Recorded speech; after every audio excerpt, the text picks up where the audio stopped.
episode of A Spirited Journey. I hope you are all fantastic and well, all you beautiful and amazing people. Today I would like to take a look at one of my favourite whiskies, the second whisky I ever tried, Laphroaig Quarter cask. This was the second whisky I ever tried. I went from a lovely, delicate Speyside to this, which is quite a jump, I know, but you know, hey, we've all got to start somewhere in life. So,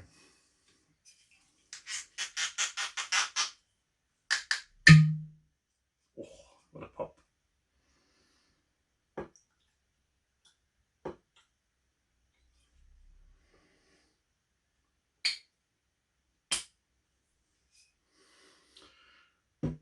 So, Laphroaig Quarter cask, where shall we begin?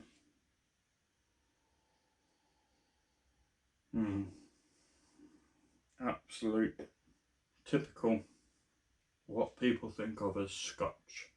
This is how people go, oh, it's Laphroaig, oh my god, run away, no, not having it, not having it, no. So, but I love it, absolutely love Laphroaig. I prefer the quarter cask over the 10-year, but I suppose that's my opinion because that was the first one I got into for Laphroaig. So the quarter cask is aged generally for 5 years, I think it is. I think it's about 5 years, and then it's aged for about 9 months in a quarter cask. Which, if you're not knowing, the quarter cask is obviously, you got your full big cask, and then the quarter cask is a slightly smaller cask, which speeds up the aging process with stuff, but doesn't, generally make it a more of a well-rounded, smoother whiskey. Because whiskey over time is like a stone. Take a rough stone, throw it into a river, come back 100 years later, you got a lovely rounded smooth pebble. Where, same with whiskey, you put it into a barrel, come back 40, 50 years later, you got a lovely, nice, smooth, gentle, sublime whiskey. Laphroaig, no, they don't care. They use peat, which, if people don't know, peat is basically rotted down and mulched up, like plants, trees, lots of vegetable stuff that's been compacted down. It gets dried, and then it traditionally was used and to be burnt and to dried and to be burnt as a source of heat. The Laphroaig use it to add flavour to their malt and to malt their barley and everything else. Peat, Laphroaig runs in at 45 I think it's 45 parts per million of peat, which is not obviously the strongest amount of peat you can get, but is still very, very nice.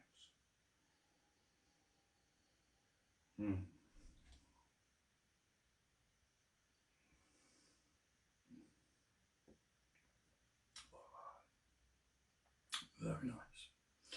This comes in at 48% on the quarter cask. Oh. So let's have a smell. So obviously you've got powerful, really powerful peat, smoke, the iodine, coal, wet turf. You've got like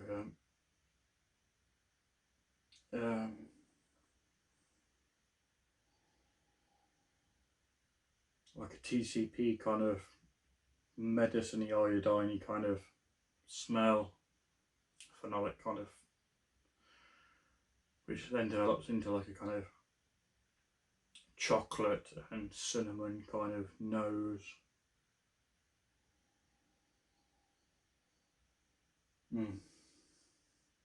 But it's getting through that peat. That's the big one with this. They don't make that they love it, that, you know, it's like a peaty slap in the face, and that's the one thing I love about Laphroaig, is they don't pull airs and graces. They are what they are, and you know, what you see is what you get, and I think that's why I'm so adhered to the brand, is because you see is what you get. But I do have the cask strength in there, which I will be going over another time. So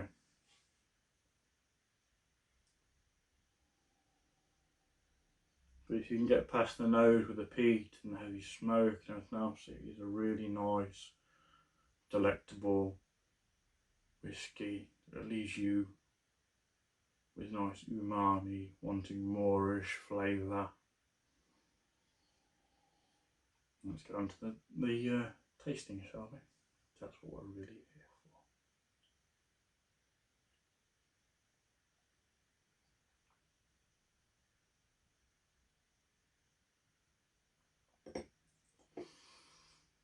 for. So, tremendously full-bodied, really, really full-bodied, rich, really coats your mouth whiskey. Oh, that tremendously deep, peaty, smoky, phenolic, kind of medical, TCP, kind of iodine, wood smoke, coal, you know, really aggressive flavour.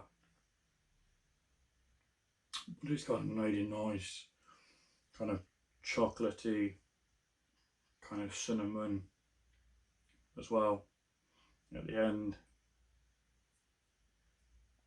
And that really nice, I find, kind of like umami kind of flavour that gets me just here and always leaves my mouth salivating and wanting more, which I always find on my palate. I always love the quarter cask, and I'll always go back to the quarter cask. I really do.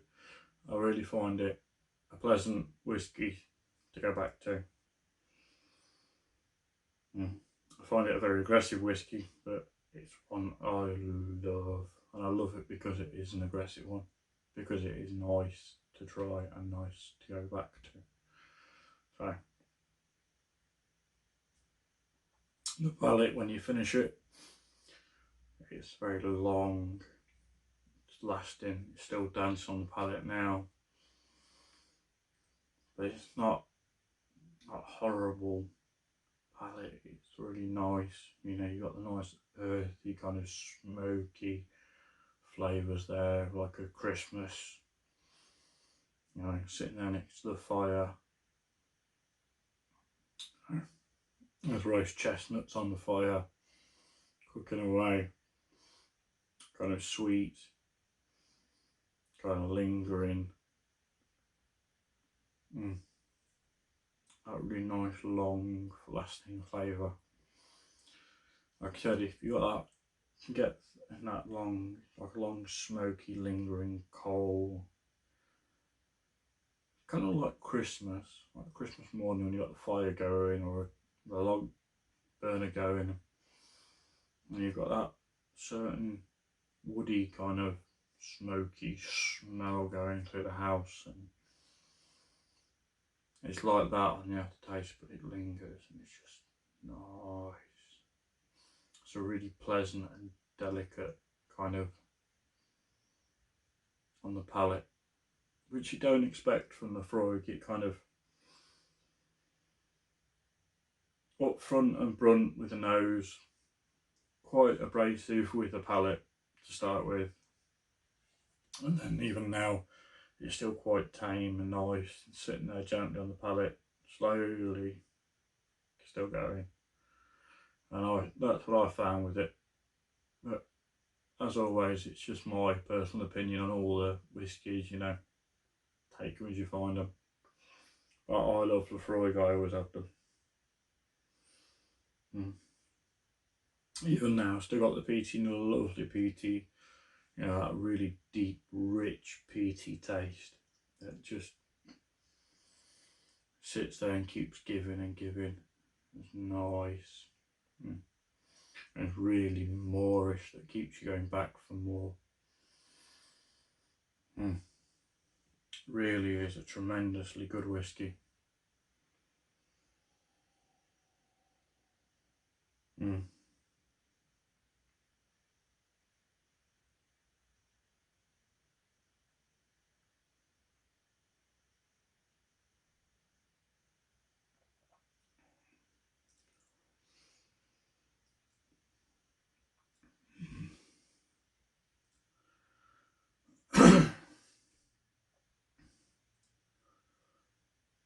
And one thing I do love with the Laphroaig Quarter cask, that a lot of companies use the quarter casks to actually peat their whiskies, because the Laphroaig Quarter cask is that intense that they use them, especially like Pendry, use the quarter casks from Laphroaig to peat their peated whiskies.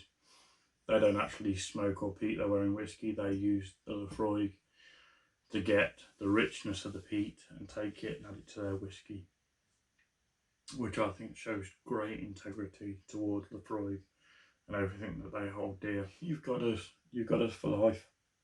Laphroaig fans will never go anywhere. We're here, we're never going anywhere. But anyway, I hope you have a tremendous day, and please stay safe on your journey, and please, please, please stay safe out there. All you wonderful people, please stay safe. Please like, share and subscribe if you would be so kind. It would help me out a great deal on this channel. I'm still new and still getting there with everything. I hope you have a tremendous day, and please stay safe on your journey. I shall see you all again soon. Thank you and goodbye.